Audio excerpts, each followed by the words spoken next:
Yeah. Oh, by the way, we're Witch Arcade.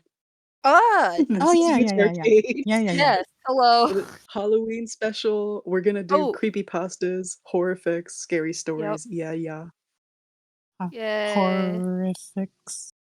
Yeah. Uh, Horrific. Yeah, you're right. what a way to start. This is a Oh, really interesting experience because I know you guys like horror stuff. yes. Yeah. I don't.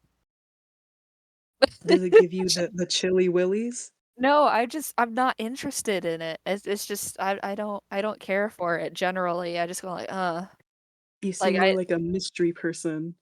yeah, I like mysteries or I like comedies. I see. Everything outside of mystery and comedy, just forget it.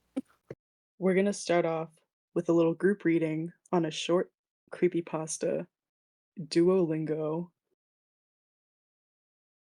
So, I guess I should start the story, huh?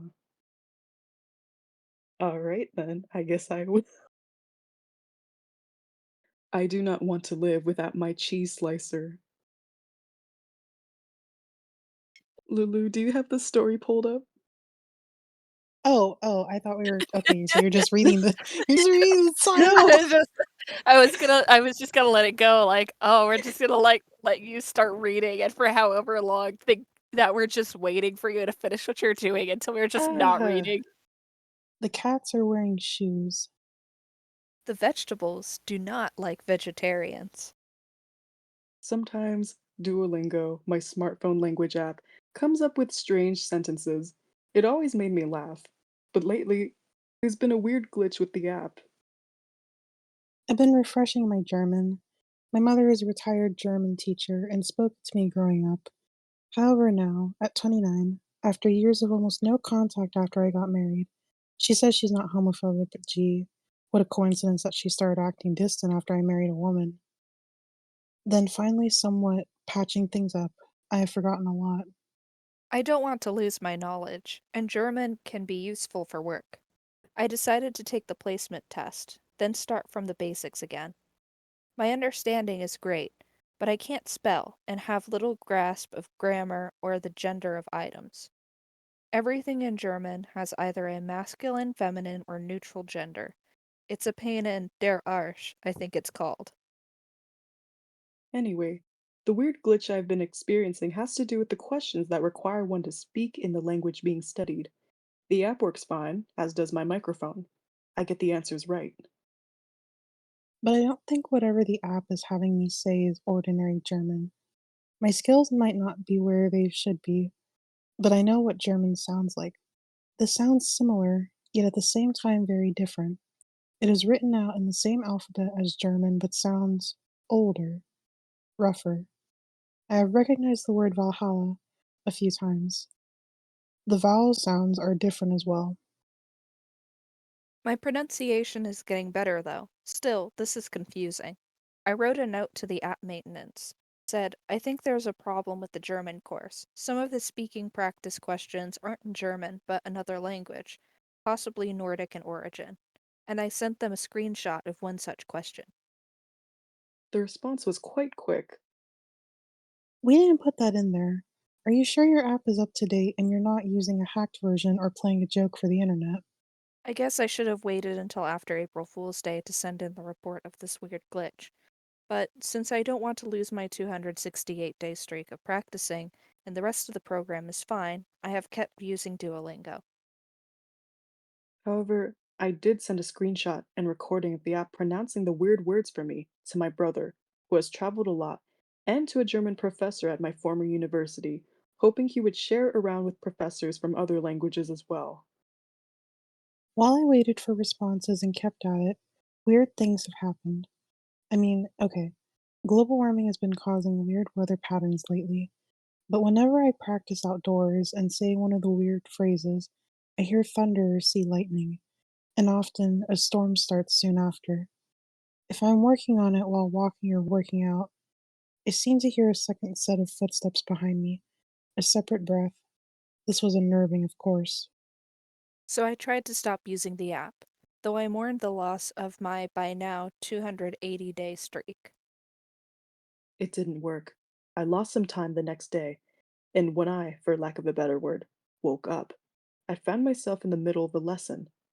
I can't seem to stop using it. And today I saw something strange. I was practicing and I came across one of the strange phrases while sitting on my patio, looking at a field in the park across the street. There was a clap of thunder that shook my eyes in their sockets, and I saw a huge, half formed gray figure come down from the sky. But it vanished a moment later as I stumbled over how to pronounce the last word. Just a few minutes ago, I heard back from both my brother and the professor.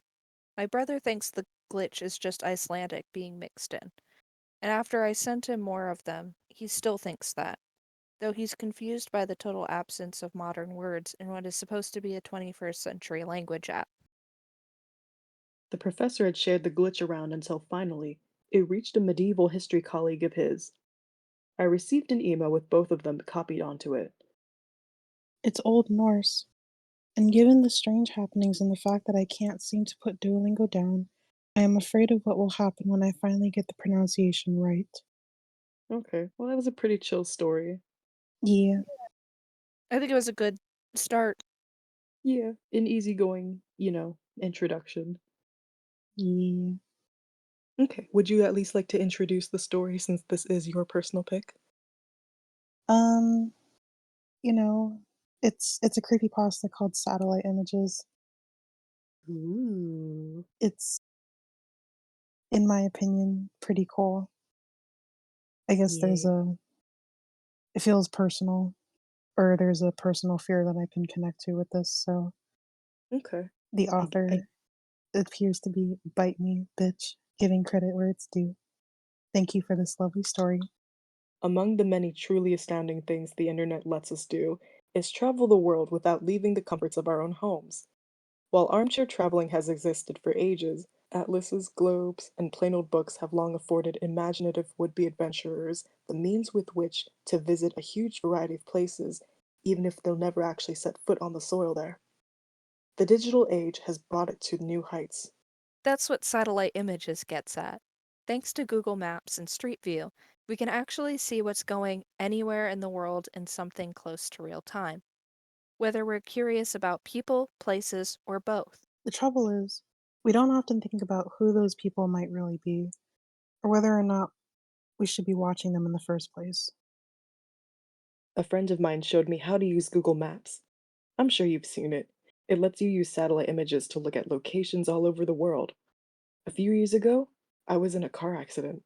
Since then, I really don't leave the house that often. It's difficult, and the idea of seeing a car drive by makes me feel lightheaded. I was fascinated by the fact that I could see all over the world, almost like being there. I could virtually walk down the streets, and it almost felt like I was really there. I became instantly hooked. It gave me a real eye on the world. I could go to almost any major city, and I did. I'd seen streets in China, Japan, Germany, England, so many places. I'd even gone to tourist attractions like the Great Barrier Reef and Dracula's Castle. My favorite was to go to random places in major cities and see how many people and animals I could find. The faces of the people were always blurred to protect their privacy, but it was still enjoyable to see them out there, enjoying their life, walking like it was no big deal. She must have good taste, I laughed. I zoomed in closer and noticed the gray bag she carried on a gray and purple shoulder strap. She was walking in a relaxed manner, one hand trailing the wall beside her. I bet if I could have seen her face, I would see that she was smiling. I began to feel a little sad. I let my hands fall into the arms of my wheelchair and looked at her for a minute more. I wished that I could be there, walking so carefree with her. That wouldn't happen, though, until I died. I was stuck in this chair. I sighed and zoomed out of Tokyo. Enough of this for tonight. I turned off the computer and went to bed. I got up early and decided to look around Paris. Paris was always fun.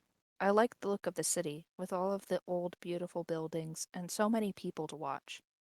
I randomly zoomed to an area and saw a street lined with old brick buildings, a few small shops, and an old tan brick church. Ahead was an intersection, and dozens of people walked by.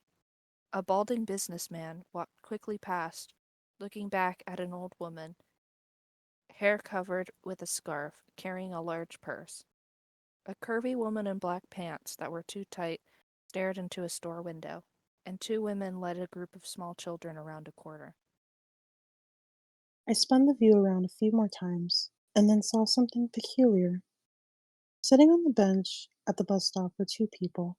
One of them was a young woman with her feet stuck in front of her in a relaxed manner. She was wearing a pair of red sneakers, like my own. I was startled for a minute as I noticed the black pants, white t shirt, and black hooded jacket.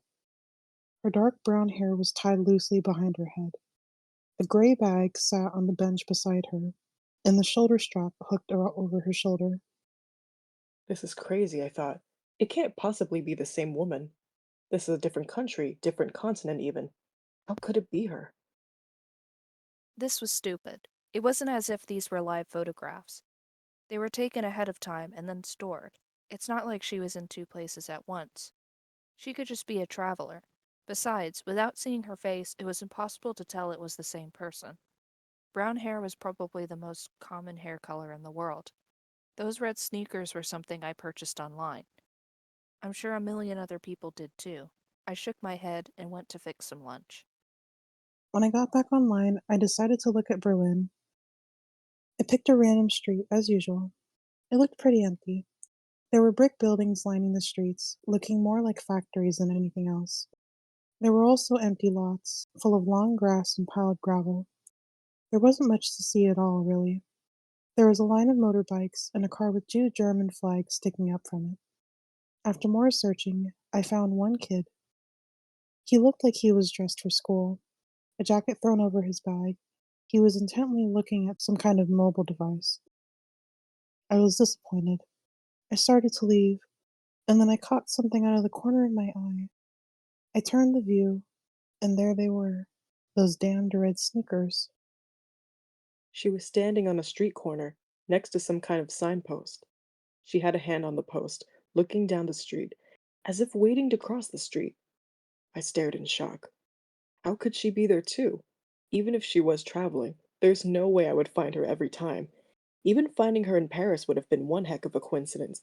But this was crazy. Was this some kind of joke? Had Google decided to play a prank on its users that use their product so much? It would have been a great joke. I did a quick search, looking for a note about a woman that shows up like Waldo. There was nothing. I looked through articles on strange things you can see on Google Maps, but none of them mentioned the woman that travels the world with you. This was crazy. Had my self imposed isolation driven me mad? Had I become so lonely that I created a hallucination for myself? Leaving the Berlin image on my screen, I sent a text message to a friend asking him to look at the locations. I asked him if he saw the same woman. Then I waited, hands sweating, heart thumping in my chest. I jumped when my phone beeped with a return text message 10 minutes later. The text read, I see the lady you're talking about in Berlin. I didn't see her in Paris or Tokyo. Is this some kind of game? Or what? Are you okay? I didn't respond, instead returning to the locations in Tokyo and Paris. There she was. She was there, but it was different. She no longer sat on the bus stop bench in Paris. She was standing in front of it, looking for something in her bag. In Tokyo, she was blocks away, squatting down to pet that calico cat. I shivered. Who was she? What was happening? I switched the map to Brussels. It was another city street. It was lined with old looking buildings with shops on the ground level, and what I guessed was apartments above. I quickly scanned the streets. They were empty, other than a stocky woman in a bright blue sweater. I did a second sweep. She wasn't there. I sighed in relief. I couldn't believe I was getting so worked up about this. It was nothing but a coincidence. I stopped, my eyes frozen on the screen. There was a building at the point of the fork in the road, white with a black ironwork framed balcony jutting from the second floor. I hadn't seen her, as I'd been looking at the sidewalks. There she stood, standing on the balcony, her head tilted in the direction of the camera, almost like she was coyly looking towards me. My breath caught in my throat. I switched to Sydney. She was leaning against the wall inside the doorway of a bright blue Carrick's Pharmacy building. London showed her getting ready to step on a red double-decker bus, her head turned to look over her shoulder. She was everywhere I looked. She stood on a brick sidewalk on a bridge in Venice. She walked across a yellow barred crosswalk in Zurich. And in Hong Kong, she stood between a Winglong bank and a McDonald's adjusting the strap on her bag. In each picture, she came closer and closer to looking directly at me with her blurred out face. My heart felt like a terrified bird, slamming around inside my chest. I couldn't catch my breath. I wasn't sure what to do. I couldn't call the police. Should I send screenshots to Google? I clenched my fists tightly and closed my eyes. Who was she? Was she following me? Was I following her? I wish I could see the expression on her face, know what she saw when she looked back at me. I wanted to get out of the chair and run. Why is it that the only thing that made me feel free again was the thing that made me feel even more trapped? I had to know. I typed in the name of my town and zoomed into a random street. It was a couple of miles from my house. The gates to the city park were shown in the clarity of daylight, despite it being night there. There she was. There. There she was. She was only a few miles from my house, standing under the ironwork arch that stated the name of the park. She looked directly at the camera, directly at me. I felt like I might throw up. She was near me, and she was watching me. She was coming for me. What did she want? I typed in the name of the apartment complex where I live. I could see the outside of the building. The parking lot was full of cars, and there were a few blurred out children on the playground. I searched everywhere for her. She wasn't in the parking lot or on the sidewalks, not hiding between the buildings or standing in the playground. I even scanned each of the cars, behind the bushes, and each of the blurred windows. She wasn't there. I curled tightly around myself and lay my head down on the desk. This place was safe. I didn't leave the apartment anyway. I would never use Google Maps again. I would never see her again. She could stay at the park for all I cared. I smiled to myself and was surprised to find a tear slipping down my face. I'm safe, I said to myself in a whisper. It felt good to hear it out loud. I'm safe. As I said it, there was a knock at the door. A chill ran down my spine. I had a camera hooked to my computer that showed who was at the front door, which made it easier for me with my mobility issues. I slowly reached for the control to show myself who was outside, but my hand trembled furiously. As I touched the control, I realized my mistake. The last of Google's images that I'd seen had only shown the outside of the building, just the outside. I looked at the screen and saw a woman in a white t shirt, black pants, and black hooded jacket, and carrying a gray bag with a purple and gray striped shoulder strap. Of course, there were those red sneakers. She looked directly at the camera, her face still a complete blur. As I tried to stifle a scream, she raised a hand and knocked loudly on my front door. Hooray! Alright, that's Yay. it. Thanks for sharing. Thank you. Wow. Yeah.